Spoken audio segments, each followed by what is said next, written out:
পাঠ পৰিকল্পনাৰ আৰ্হিৰ বিষয়ে জানিব বিচৰা বিএড তথা ডিএলএডৰ প্ৰশিক্ষাৰ্থীসকলক এই চেনেললৈ স্বাগতম জনালোঁ। আমি এই ভিডিঅ'টিত অসমৰ বিভিন্ন ইউনিভাৰ্চিটিৰ দ্বাৰা অনুমোদিত পাঠ পৰিকল্পনাৰ আৰ্হিৰ বিষয়ে আলোচনা কৰিম। পাঠ পৰিকল্পনাৰ বাবে আমি ইনষ্ট্ৰাকশ্যনেল অবজেক্টিভছ কেইটা ভালদৰে জানিব লাগিব। আমি এই ইনষ্ট্ৰাকশ্যনেল অবজেক্টিভছৰ বিষয়ে আমি কেইবাটাও ভিডিঅ' প্ৰকাশিত কৰিছোঁ। এই ভিডিঅ'কেইটা চাব হ'লে আমাৰ প্লেলিষ্টলৈও যাব পাৰে চেনেলৰ, আৰু নাইবা ডেছক্ৰিপশ্যন বক্সত ইয়াৰ লিংক দিয়া আছে, তাৰ পৰা চাই ল'ব পাৰে। আমি প্ৰকাশিত কৰা আটাইকেইটা ভিডিঅ' পাব হ'লে আমাৰ চেনেলটি ছাবস্ক্ৰাইব কৰি লওক আৰু সময়মতে ইয়াৰ নটিফিকেশ্যন পাবৰ কাৰণে বেল আইকনটি প্ৰেছ কৰি লওক। এতিয়া আমি নৱম শ্ৰেণীৰ অসমীয়া পাঠ্যপুথিৰ প্ৰথম অধ্যায়ৰ শ্ৰীমন্ত শংকৰদেৱে লিখা শিশুলীলা পাঠটিৰ পাঠ পৰিকল্পনাৰ আৰ্হি প্ৰস্তুত কৰিম। পাঠ এটা পৰিকল্পনা কৰিব হ'লে প্ৰথমত আমাৰ হাতত কিছু তথ্য থাকিব লাগিব। সেই তথ্যখিনি প্ৰথমত আমি লিখিম। যেনেদৰে বিদ্যালয়টোৰ নাম, শ্ৰেণী, কোনটো শ্ৰেণীৰ আমি পাঠটি পৰিকল্পনা কৰিবলৈ বিচাৰিছোঁ, ছাত্ৰ ছাত্ৰীৰ সংখ্যা, সময়, ছাত্ৰ ছাত্ৰীৰ গড় বয়স আৰু তাৰিখ। যিদিনাখন আমি পাঠটি পাঠদান কৰিম সেই দিনাখনৰ তাৰিখটো আমি ইয়াত লিখিম। ঠিক সেইদৰে যিটো বিষয়ৰ ওপৰত আমি পাঠদান কৰিম, যেনেকৈ ইয়াত লিখিছোঁ অসমীয়া, পাঠটিৰ নাম শিশুলীলা, পাঠ্যপুথিৰ নাম লিখিব লাগিব, শিক্ষক বা পৰীক্ষাৰ্থীজনৰ নাম আৰু ৰোল নং বা ৰেজিষ্ট্ৰেশ্যন নম্বৰ সেই পৰীক্ষাৰ্থীজনৰ লিখিব লাগিব। এই তথ্যখিনি চিনাক্ত কৰাৰ পিছত এতিয়া আমি যিটো পাঠ আমি পঢ়াম সেই পাঠটি পঢ়োৱাৰ আমি কিছুমান সাধাৰণ উদ্দেশ্য লিখিব লাগিব, যে এই পাঠটি পঢ়ালে ল'ৰা ছোৱালীৰ কি দিশ উন্নত হ'ব বা কোনটো দিশ ডেভেলপ হ'ব। যেনেদৰে আমি ইয়াত লিখিছোঁ, মাতৃভাষাৰ প্ৰতি ছাত্ৰ ছাত্ৰীৰ মনোযোগ বৃদ্ধি হ'ব, আবৃত্তিৰ ভংগী আৰু কৌশলৰ সহায়ত ছাত্ৰ ছাত্ৰীসকলৰ মনত কবিতাৰ সৌন্দৰ্যবোধ জাগ্ৰত কৰি তোলা আৰু ইয়াৰ প্ৰকৃত ৰস দিয়াত সহায় কৰা, অসমীয়া ভাষাৰ শব্দ ভাণ্ডাৰ বৃদ্ধি কৰা, 4 নম্বৰত লিখিছোঁ মৌলিক চিন্তাধাৰা আৰু কল্পনা শক্তি বৃদ্ধি কৰা। এতিয়া এই পাঠটি পঢ়াব হ'লে আমাৰ হাতত কিছু সাধাৰণ শিক্ষণ সামগ্ৰীৰ প্ৰয়োজন আছে বা বিশেষ সঁজুলিৰো কিছুমান প্ৰয়োজন আছে শিক্ষণ সামগ্ৰী। গতিকে এই শিক্ষণ সামগ্ৰীখিনিক আমি দুটা ভাগত সেইভাবে ভগাইছোঁ, সাধাৰণ সঁজুলি আৰু বিশেষ সঁজুলি। এতিয়া সাধাৰণ সঁজুলিত আমি কৃষ্ণফলক বা ব্লেকবোৰ্ড, চক, ডাষ্টাৰ, পইণ্টাৰ আদি লিখিম। ঠিক সেইদৰে বিশেষ সঁজুলিত এই পাঠটিৰ লগত সংগতি ৰাখি কিছুমান আমি বিশেষ শিক্ষণ সামগ্ৰী কিছুমান আমি ব্যৱহাৰ কৰিম। ইয়াত যেনেদৰে ব্যৱহাৰ কৰিছোঁ শ্ৰীমন্ত শংকৰদেৱৰ আলোকচিত্ৰ আৰু শিশু শ্ৰীকৃষ্ণৰ মাখন চুৰি কৰি খোৱাৰ চিত্ৰ। এতিয়া আমি এই পাঠটিৰ পৰিকল্পনা কৰা আৰম্ভ কৰিম। প্ৰথমত আমি ইয়াৰ ইন্ট্ৰডাকশ্যন বা প্ৰস্তাৱনা প্ৰথম স্তৰত আমি প্ৰথমত লিখিম পূৰ্বধাৰণা। এই পাঠটিৰ বিষয়ে ছাত্ৰ ছাত্ৰীসকলৰ কি পূৰ্বধাৰণা আছে সেই বিষয়ে আমি ইয়াত লিখিম। ধৰি ল'লো ছাত্ৰ ছাত্ৰীৰ শিশু শ্ৰীকৃষ্ণৰ শিশুকালৰ এটা সাম্যক ধাৰণা আছে আমি বুলি ধৰি ল'লো, আৰু ইয়াৰ ওপৰত ভিত্তি কৰি বা ইয়াৰ আলম লৈ আমি এই পাঠটিৰ পৰিকল্পনাৰ বাকী কামখিনি আমি কৰি গৈ থাকিম। যে নেক্সট আমি লিখিব লাগিব শিক্ষকৰ কাৰ্যাৱলী। শিক্ষকজনে প্ৰথম অৱস্থাত শ্ৰেণীকোঠাত সোমাই কি কৰিব? শিক্ষকে শ্ৰেণীকোঠাত প্ৰৱেশ কৰি শ্ৰেণীকোঠাৰ শৃংখলাৰ প্ৰতি চকু দিব, ছাত্ৰ ছাত্ৰীৰ মনোযোগ আকৰ্ষণ আৰু পূৰ্ব জ্ঞান পৰীক্ষাৰ বাবে পাঠটিৰ বিষয়ৰ লগত সংগতি ৰক্ষা কৰি প্ৰশ্ন কৰিব, আৰু ছাত্ৰ ছাত্ৰীয়ে ইয়াৰ বিপৰীতে কি ৰেছপন্স দিব সেই বিষয়ে আমি ইয়াত লিখিব লাগিব, ছাত্ৰ ছাত্ৰীৰ কাৰ্যাৱলীত লিখিব লাগিব। গতিকে ছাত্ৰ ছাত্ৰীয়ে শিক্ষকৰ কথা মনোযোগেৰে শুনিব আৰু প্ৰশ্নবোৰৰ যথাযথ উত্তৰ দিব। যেনেদৰে ইয়াত এটি প্ৰথম প্ৰশ্নটি দিয়া আছে, শিশু শ্ৰীকৃষ্ণৰ চিত্ৰ দেখুৱাই শিক্ষকে ছাত্ৰ ছাত্ৰীক সুধিব, এই চিত্ৰত থকা শিশুজন কোন হয়? আৰু ছাত্ৰ ছাত্ৰীসকলৰ ফালৰ পৰা কোনোবা এজন ছাত্ৰ বা ছাত্ৰীয়ে উত্তৰ দিব যে শিশু শ্ৰীকৃষ্ণ চিত্ৰ হয়, কাৰণ এই উত্তৰটো দিছে সেই ছাত্ৰজনৰ থকা পূৰ্ব জ্ঞানৰ আধাৰতহে এই উত্তৰটি দিছে। ঠিক সেইদৰে আৰু এনে কিছু প্ৰশ্ন আমি কৰিব লাগিব ছাত্ৰ ছাত্ৰীক, যেন অৱশেষত গৈ উত্তৰটো এনেকুৱা ওলায় যি উত্তৰটো আমাৰ এই পাঠটিৰ লগত মিল থাকে বা এই পাঠটিৰ লগত কিবা এটা যোগসূত্ৰ স্থাপন কৰে। যেনেকে আমি অৱশেষত 3 নম্বৰত যদি ইয়াত দেখো এটি প্ৰশ্ন দিয়া আছে, শিশু শ্ৰীকৃষ্ণ শিশুকালত গোপী আৰু যশোদাৰ লগত যি লীলা কৰিছিল তাক কি বুলি জনা যায়? গতিকে ছাত্ৰ ছাত্ৰীসকলৰ পৰা আশা কৰা উত্তৰটো হৈছে শিশু লীলা। গতিকে ইয়াত দেখা গৈছে এই উত্তৰটি আমাৰ এই পাঠটিৰ নামৰ লগত মিল আছে। গতিকে এই উত্তৰটি পোৱাৰ পিছত শিক্ষকে লগে লগে পাঠটিৰ নাম ঘোষণা কৰিব শিক্ষকজনে যিটি যে আজি ধৰি লোৱা হ'ল ইয়াত শিশুলীলা যিহেতু শিশুলীলা পাঠটিৰ আমি পাঠ পৰিকল্পনা কৰি আছো গতিকে শিক্ষকে ছাত্ৰ ছাত্ৰীসকলক ক'ব যে আজি আমি শ্ৰীমন্ত শংকৰদেৱৰ দ্বাৰা ৰচনা কৰা শিশুলীলা শীৰ্ষক কবিতাটি আলোচনা কৰিম আৰু কৃষ্ণ ফলক বা ব্লেকবোৰ্ডৰ ওপৰৰ সোঁঅংশৰ মাজত শিক্ষকে এই পাঠটিৰ নাম লিখি দিব গতিকে ছাত্ৰ ছাত্ৰীয়ে নিজৰ টোকা বহীত পাঠটিৰ শিৰোনাম লিখি ল'ব আমি যিটো বিষয় আমি পঢ়াম সেই বিষয়টো আমি প্ৰেজেন্ট কৰিব লাগিব গতিকে এই স্তৰটোক উপস্থাপন বা প্ৰেজেন্টেশ্যন বুলি কোৱা হয় ইয়াত আমাৰ কৰণীয় কামখিনি হৈছে প্ৰথমত আমি শিক্ষণীয় বিষয়টো লিখিব লাগিব তাৰপিছত যিটো বিষয় আমি শিক্ষণীয় বিষয় যিটো আছে টিচিং পইণ্টছ তাৰ বিশেষ উদ্দেশ্য বা যিটো নেকি উদ্দেশ্য আমাৰ আছে স্পেচিয়েল অবজেক্টিভ যিটো আছে সেইটো আমি লিখিম তাৰপিছত শিক্ষকৰ কাৰ্যাৱলী লিখিম নেক্সট আমি ছাত্ৰ ছাত্ৰীৰ কাৰ্যাৱলী লিখিম আৰু অৱশেষত আমি শিক্ষণীয় ফলাফল বা লাৰ্ণিং আউটকামটো লিখিম এতিয়া আমি পৰ্যায়ক্ৰমে কৰি গৈ থাকো আৰু ইয়াত চাই গৈ থাকিম এতিয়া শিক্ষণীয় বিষয় প্ৰথম হৈছে কবিৰ পৰিচয় যিহেতু আমাৰ কবিতাটি আছিল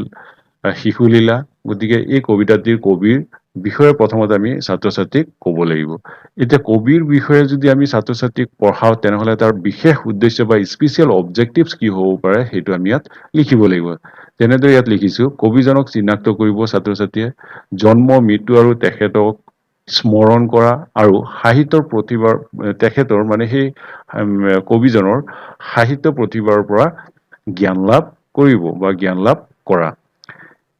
এতিয়া শিক্ষকৰ কাৰ্যাৱলী কি ইয়াত এইখিনি বিষয় উদ্দেশ্য সম্পূৰ্ণ কৰিব হলে বা আমি পাব হলে শিক্ষকে কি কৰিব লাগিব শিক্ষকে সেই কবিজনৰ পৰিচয় ছাত্ৰ ছাত্ৰীসকলৰ সন্মুখত যথাযথভাৱে উপস্থাপন কৰিব লাগিব এইভাবে ইয়াত লিখিছে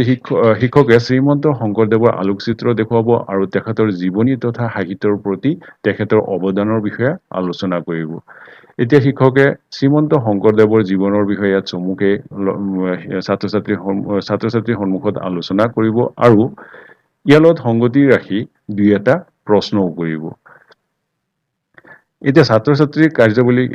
কাৰ্যাৱলীত আমি লিখিম যে ছাত্ৰ ছাত্ৰীয়ে মনোযোগেৰে শুনিব কাৰণ যিখিনি কথা শিক্ষকে ইয়াত ক'ব সেই কথাখিনি ছাত্ৰ ছাত্ৰীয়ে মনোযোগেৰে শুনিব আৰু যিকেইটা প্ৰশ্ন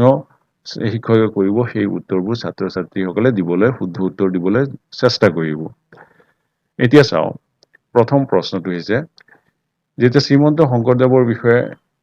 কিছু সাম্যক জ্ঞান লাভ কৰিব ছাত্ৰ ছাত্ৰীয়ে তাৰ পিছত শিক্ষকে এই প্ৰশ্নকেইটা কৰিব প্ৰথম প্ৰশ্নটো হৈছে শ্ৰীমন্ত শংকৰদেৱৰ জন্ম কোন চনত হৈছিল এতিয়া এই প্ৰশ্নটোৰ উত্তৰ ছাত্ৰ বা ছাত্ৰীজনে গৰাকীয়ে কেনেকে দিব ইতিমধ্যে যিখিনি আলোচনা কৰিছিল সেইখিনি কথা স্মৰণ কৰিহে এই উত্তৰটো দিব গতিকে সেই উত্তৰটো ছাত্ৰ ছাত্ৰীসকলৰ ফালৰ পৰা আশা কৰা হ'ল যে শুদ্ধ উত্তৰটো পাম বুলি বা শিক্ষকজনে পাব সেই হিচাপে ইয়াত আমি ছাত্ৰ ছাত্ৰীৰ কাৰ্যাৱলীত লিখিলো উত্তৰটো এতিয়া এই উত্তৰটো কেনেকে পাইছো ছাত্ৰ ছাত্ৰীসকলে যিহেতু স্মৰণ কৰি দিছে গতিকে আমি শিক্ষণীয় ফলাফল বা লাৰ্ণিং আউটকামটো ইয়াৰ আমি কেনে লিখিছো স্মৰণ বুলি লিখিছো ঠিক সেইদৰে আমি চাব পাৰো দ্বিতীয় প্ৰশ্নটোৰ উত্তৰ যেতিয়া ছাত্ৰ বা ছাত্ৰীগৰাকীয়ে দিব তেতিয়া মনত পেলাই বা স্মৰণ কৰিহে দিব গতিকে ইয়াৰো লাৰ্ণিং আউটকামটো বা শিক্ষণীয় ফলাফলটো স্মৰণ তৃতীয় প্ৰশ্নটোৰ ক্ষেত্ৰতো যিটো উত্তৰ আমি পাম সেইটো ছাত্ৰ বা ছাত্ৰীগৰাকীয়ে স্মৰণ কৰিহে দিব গতিকে আমি লিখিছো স্মৰণ ইয়াত তিনিটা প্ৰশ্ন স্মৰণ কৰিয়ে উত্তৰ দিব সেইবাবে আমি ইয়াত স্মৰণ লাৰ্ণিং আউটকামত স্মৰণ লিখিছো বা শিক্ষণীয় ফলাফলত স্মৰণ লিখিছো এতিয়া কবিৰ পৰিচয় হোৱাৰ পিছত শিক্ষকে নেক্সট এতিয়া কি কাম কৰিব সেইটো আমি লিখিম শিক্ষণীয় বিষয়ত যেনেদৰে ইয়াত লিখিছো আদৰ্শ পঠন এতিয়া সেই কবিতাটো শিক্ষকে নিজে শুদ্ধ উচ্চাৰণেৰে পঢ়িব ছাত্ৰ ছাত্ৰীৰ সন্মুখত গতিকে বিশেষ উদ্দেশ্যটো কি আমাৰ যে শিশুক আমি কি শিকাম শুদ্ধ উচ্চাৰণ আৰু কিদৰে পঢ়িব লাগে সেইবাবে আমি লিখিছো বিশেষ উদ্দেশ্যত শুদ্ধ উচ্চাৰণ আৰু পঠন শিক্ষা এতিয়া এইখিনিৰ বাবে কৰিবলগীয়া শিক্ষকৰ কাৰ্যাৱলী হৈছে শিক্ষকে কবিতাটোৰ আদৰ্শ পঠনৰ সময়ত ছন্দ প্ৰতীক আদিৰ প্ৰতি লক্ষ্য ৰাখি আবৃত্তি কৰিব আৰু সেই হিচাপে ছাত্ৰ ছাত্ৰীসকলে মনোযোগেৰে শুনিব এতিয়া ইয়াৰ লাৰ্ণিং আউটকামটো কি হ'ব বা শিক্ষণীয় ফলাফলটোনো কি হ'ব আমি কি ফল পাম বুলি আশা কৰিছো যে শুদ্ধ পঠন শুদ্ধ উচ্চাৰণ আৰু আবৃত্তিৰ কৌশল শিকন ছাত্ৰ ছাত্ৰীয়ে শুদ্ধ পঠন শুদ্ধভাৱে পঢ়িবলৈ শিকিব শুদ্ধভাৱে উচ্চাৰণ কৰিবলৈ শিকিব আৰু আবৃত্তিৰ কৌশল আয়ত্ত কৰিব এয়া হৈছে লাৰ্নিং আউটকাম এতিয়া নেক্সট আহিল শিক্ষণীয় বিষয়টো হৈছে সৰব পঠন যেহেতু ইতিমধ্যে শিক্ষকে পঢ়ি শুনাইছে ছাত্ৰ ছাত্ৰীক এতিয়া এই সৰব পঠনৰ বিশেষ উদ্দেশ্যটোনো কি আবৃত্তি কৰি পঢ়াৰ কৌশল শিকোৱা ছাত্ৰ ছাত্ৰীয়ে যাতে নিজে আবৃত্তি কৰি পঢ়িব পাৰে সেই কৌশলটো শিকোৱা হৈছে ইয়াৰ এই শিক্ষণীয় বিষয়টোৰ বিশেষ উদ্দেশ্য আৰু ইয়াৰ লগত সংগতি ৰাখি শিক্ষকৰ কাৰ্যাৱলী হ'ব শিক্ষকে ছাত্ৰ ছাত্ৰী কেইজনমানক সৰব পঠন কৰিবলৈ দিব আৰু বাকী কেইজনক নীৰৱ পঠন কৰিব দিব এতিয়া ইয়াত মন কৰিবলৈ বিষয় যে এই শিক্ষণীয় বিষয়টো যিটো সৰব পঠনত লিখা হৈছে ইয়াত ছাত্ৰ ছাত্ৰীসকলে কিছু ছাত্ৰ ছাত্ৰীসকলে সৰব পঠনো শিকিব আৰু কিছুসকলে নীৰৱ পঠনৰ কৌশলো ইয়াত আয়ত্ত কৰিব গতিকে কেইজনমান ছাত্ৰ ছাত্ৰী সৰব পঠন কৰিব আৰু বাকী কেইজনে নীৰৱ পঠন কৰিব আমি ছাত্ৰ ছাত্ৰীৰ কাৰ্যাৱলী লিখিলো তে ইয়াৰ শিক্ষণীয় ফলাফলটোনো কি হ'ব শিক্ষণীয় ফলাফলটো হ'ব সৰব পঠন আৰু নীৰৱ পঠনৰ কৌশল শিকিব নেক্সট আহিল কঠিন শব্দাৰ্থ যে সৰব পঠন কৰা কৌশল আয়ত্ত কৰোৱাৰ পিছত ল'ৰা ছোৱালীক তাৰপিছত আমি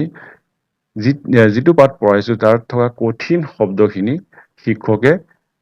কঠিন শব্দৰ অৰ্থখিনি শিক্ষকে কৈ দিব লাগিব গতিকে কঠিন শব্দাৰ্থ শিকালে ল'ৰা ছোৱালীক বা শিকিলে তাৰ বিশেষ উদ্দেশ্যটো কি হ'ব বা এই শিক্ষণীয় বিষয়টোৰ বিশেষ উদ্দেশ্যটোনো কি আমি ইয়াত লিখিব লাগিব ছাত্ৰ ছাত্ৰীসকলে কঠিন শব্দ চিনাক্ত কৰিব আৰু শব্দাৰ্থ শিকিব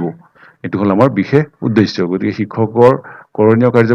কাৰ্যাৱলী হৈছে ছাত্ৰ ছাত্ৰীয়ে কঠিন শব্দসমূহ চিনাক্ত কৰিব আৰু শিক্ষকে অৰ্থবোৰ কৃষ্ণ ফলকত লিখি দিব আৰু এই শব্দাৰ্থবোৰ কি কৰিব ছাত্ৰ ছাত্ৰীয়ে নিজৰ টোকা বহীত লিখি ল'ব আৰু ইয়াৰ শিক্ষণীয় ফলাফলটো কি হ'ব শিক্ষণীয় ফলাফলটো হৈছে চিনাক্ত কৰা তেখেতসকলে কঠিন শব্দখিনি চিনাক্ত কৰিছিল আৰু তাৰ অৰ্থবোৰো চিনাক্তকৰণ শিক্ষকে শিকাই দিছে গতিকে চিনাক্তকৰণ হ'ব ইয়াৰ শিক্ষণীয় ফলাফল এতিয়া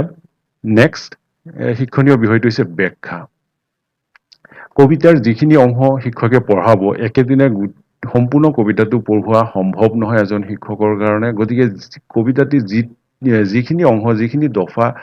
ছাত্ৰ ছাত্ৰীসকলক পঢ়োৱা হ'ব বা সৰব পঠন আৰু নীৰৱ পঠন কৰোৱা হ'ব সেইখিনি এতিয়া ব্যাখ্যা ল'ৰা ছোৱালীক বুজাব লাগিব শিক্ষকে গতিকে ইয়াৰ বিশেষ উদ্দেশ্যটো হ'ব কি কবিতাটোৰ বিষয়বস্তু আয়ত্ত কৰা গতিকে ইয়াৰ লগত সংগতি ৰাখি শিক্ষকৰ কৰিবলগীয়া কাৰ্যাৱলী হৈছে শিশুলীলা কবিতাটি শিক্ষকে ব্যাখ্যা কৰিব আৰু পাঠৰ লগত সংগতি ৰাখি শিক্ষকে দুই এটা প্ৰশ্ন কৰিব প্ৰথমত ব্যাখ্যা কৰিব আৰু তাৰ লগত সংগতি ৰাখি দুই এটা প্ৰশ্ন কৰিব আৰু ছাত্ৰ ছাত্ৰী কৰণীয় কাৰ্যাৱলী আমি লিখিম ছাত্ৰ ছাত্ৰীয়ে মনোযোগেৰে শুনিব আৰু শিক্ষকে কৰা প্ৰশ্নৰ উত্তৰ দিব আৰু ইয়াৰ শিক্ষণীয় ফলাফল হ'ব লাৰ্নিং আউটকাম হ'ব ছাত্ৰ ছাত্ৰীয়ে শুনি যাব মনোযোগেৰে শুনাৰ যিটো কৌশল আছে সেইটো সিহঁতে আয়ত্ত কৰি শুনি যাব এতিয়া প্ৰশ্ন কৃষ্ণগীত গোৱা যেনে ইয়াত আমি কেইটামান প্ৰশ্ন দিছো প্ৰতিজন শিক্ষকে তেখেতসকলৰ নিজে আৰু বেলেগ প্ৰশ্ন দিব পাৰে যেনেকে ইয়াত দিছো কৃষ্ণগীত গোৱা সুন্দৰী গৰাকী কোন গতিকে ইয়াৰ লগত সংগতি ৰাখি ছাত্ৰ ছাত্ৰীয়ে উত্তৰ দিব এই উত্তৰটো যিহেতু স্মৰণ কৰি দিছে গতিকে সেইবাবে লাৰ্নিং আউটকামত বা শিক্ষণীয় ফলাফলত আমি স্মৰণ লিখিছো ঠিক তেনেদৰে তলত দিয়া শব্দবোৰৰ সামৰ্থক অৰ্থ লিখা এতিয়া এইবোৰ অৰ্থ যদি লিখিবলৈ হয় তেনেহলে ইয়াৰ লগত থকা মিল থকা শব্দ আৰু কিছু তেখেতসকলে উলিয়াই লৈ আহিব লাগিব ছাত্ৰ ছাত্ৰীসকলে আৰু দুইটা শব্দ যেতিয়া তুলনা কৰি দেখিব যে হয় দুইটা অৰ্থ একেই গতিকে এই ২ নম্বৰ প্ৰশ্নটোৰ উত্তৰ ছাত্ৰ ছাত্ৰীসকলে তুলনা কৰি দিব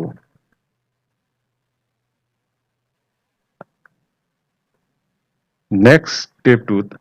আমি যেহেতু পাঠটিৰ এটা ব্যাখ্যাও হৈ গ'ল এতিয়া তৃতীয় স্তৰটোত আমি সামৰণি লিখিম যিখিনি শিক্ষকে পঢ়াইছে সেই পঢ়োৱা মিছিং পইণ্টছখিনি যিখিনি আছিল শিক্ষণীয় যিখিনি বিষয় আছিল সেইখিনি এতিয়া চমুকে পুনৰ তুলমূলভাৱে আলোচনা কৰিব। গতিকে এই সামৰণি স্তৰটো বা ক্লজাৰ স্তৰটো আমি দুটা ভাগত ভগাই লৈছো, শিক্ষকৰ কাৰ্যাৱলী আৰু ছাত্ৰ ছাত্ৰীৰ কাৰ্যাৱলী। শিক্ষকৰ কাৰ্যাৱলীত আলোচনা কৰা পাঠটিৰ ওপৰত শিক্ষকে পুনৰ থুলমূল আলোচনা কৰিব। ছাত্ৰ ছাত্ৰীয়ে বৰ্তমান আৰু অতীতৰ জ্ঞানৰ পৰিসৰৰ বিষয়ে জানিবলৈ দুই এটা প্ৰশ্ন কৰিব। গতিকে ইয়াত দুটামান প্ৰশ্ন ইয়াত দিয়া হৈছে আৰু সেই দুটাৰ প্ৰশ্ন এতিয়া ছাত্ৰ ছাত্ৰীয়ে যথাযথ শুদ্ধ প্ৰশ্ন উত্তৰ দিব বুলি আশা কৰা হৈছে। যেতিয়া পাঠটি প্ৰায় শেষ হৈ আহিল আমাৰ, এতিয়া সামৰণিত আমি ছাত্ৰ ছাত্ৰীক গৃহ কাৰ্য কৰিব লাগিব। যিখিনি আমি শিক্ষকজনে যিখিনি পঢ়াইছে, সেইখিনি ছাত্ৰ ছাত্ৰীক পঢ়াইছে, সেই ছাত্ৰ ছাত্ৰীক মূল্যাংকন কৰিবলৈ কিছু গৃহ কাৰ্য দিব লাগিব। আৰু গৃহ কাৰ্য দিওঁতে প্ৰশ্নবোৰ অকণমান দুই এটা প্ৰশ্ন এনেকুৱা দিব লাগিব যেন ছাত্ৰ ছাত্ৰীয়ে নিজে চিন্তা কৰি উত্তৰবোৰ দিবলগীয়া হয়। যিবোৰ প্ৰশ্ন নেকি সাধাৰণতে আণ্ডাৰষ্টেণ্ডিং বা এপ্লিকেশ্যনৰ আণ্ডাৰত আহে, এনেকুৱা ধৰণৰ প্ৰশ্ন আমি দিব লাগিব। বোধ বা প্ৰয়োগৰ দ্বাৰা যিবোৰ প্ৰশ্নৰ উত্তৰ কৰিব লাগে, তেনেধৰণৰ প্ৰশ্ন আমি গৃহ কাৰ্যত দিম। কিন্তু এনেকুৱা নহয় যে কেইবাটাও প্ৰশ্ন দিব লাগিব, দুই এটা প্ৰশ্ন দিলে হৈ যাব। কাৰণ প্ৰতিটো বিষয়েৰে যিহেতু ছাত্ৰ ছাত্ৰীসকলে হোমৱৰ্ক বা গৃহ কাৰ্য পাব, গতিকে একেটা বিষয়ত যদি বেছিকে প্ৰশ্ন পাই যায়, তেনেহ'লে ছাত্ৰ ছাত্ৰীসকলে সেইদিনাখন গৃহ কাৰ্য কৰোঁতে কিছু অসুবিধাৰ সন্মুখীন হ'ব পাৰে। সেইবাবে দুটা বা এটা গৃহকৰ্ম দিলেই হৈ যাব। গতিকে এতিয়া ছাত্ৰ ছাত্ৰীয়ে গৃহকৰ্মখিনি পোৱাৰ পিছত এই গৃহকৰ্মখিনি ছাত্ৰ ছাত্ৰীসকলে টোকা বহীত লিখি ল'ব আৰু এইখিনি ছাত্ৰ ছাত্ৰীয়ে নিজে কৰিবলৈ সমাধান কৰিবলৈ চেষ্টা কৰিব। গতিকে এইদৰে আমি এটা পাঠ আমি পৰিকল্পনা কৰিব পাৰোঁ। আৰু পাঠ এটা পৰিকল্পনা কৰোঁতে সদায় আমি চাব লাগিব, যিখিনি আমি সময় লৈছোঁ, সময়ৰ ভিতৰত যেন আমি গোটেই পাঠটিৰ আটাইকেইটা ষ্টেপছ, যিকেইটা আমি স্তৰ লিখিছোঁ, আটাইকেইটা ষ্টেপছ আৰু প্ৰতিটো স্তৰত থকা যিখিনি আমাৰ কাৰ্য আছে, আটাইখিনি কাৰ্য যাতে আমি কৰিব পাৰোঁ। আৰু বিশেষকে যেতিয়া নেকি ছাত্ৰ ছাত্ৰীক আমি প্ৰশ্ন কৰিম, পঢ়াম, তেতিয়া আমি চাব লাগিব যে জ্ঞান, বোধ, প্ৰয়োগ, কৌশল এই আটাইকেইটা দিশেই যেন প্ৰয়োগ হৈছে আৰু লাৰ্ণিং আউটকামত বা শিক্ষণীয় ফলাফলত যেন আটাইকেইটা দিশেই আমি দেখিবলৈ পাওঁ। গতিকে এইদৰে আমি এটি পাঠ পৰিকল্পনা কৰিব পাৰোঁ। গতিকে প্ৰতিজন পৰীক্ষাৰ্থীয়ে দুই এটা আৰ্হি যদি নিজৰ হাতত থাকে এনেদৰে, তেনেহ'লে নিজে বাকী পাঠবোৰৰ অতি সহজে পাঠবোৰ পৰিকল্পনা কৰিব পাৰিব। আৰু আশা কৰিছোঁ এই ভিডিঅ'টিৰ দ্বাৰা যিসকল নতুন পৰীক্ষাৰ্থী আছে BEd বা DLED, তেখেতসকলক অতি সহজেই পাঠবোৰ পৰিকল্পনা কৰিব পাৰিব। ধন্যবাদ।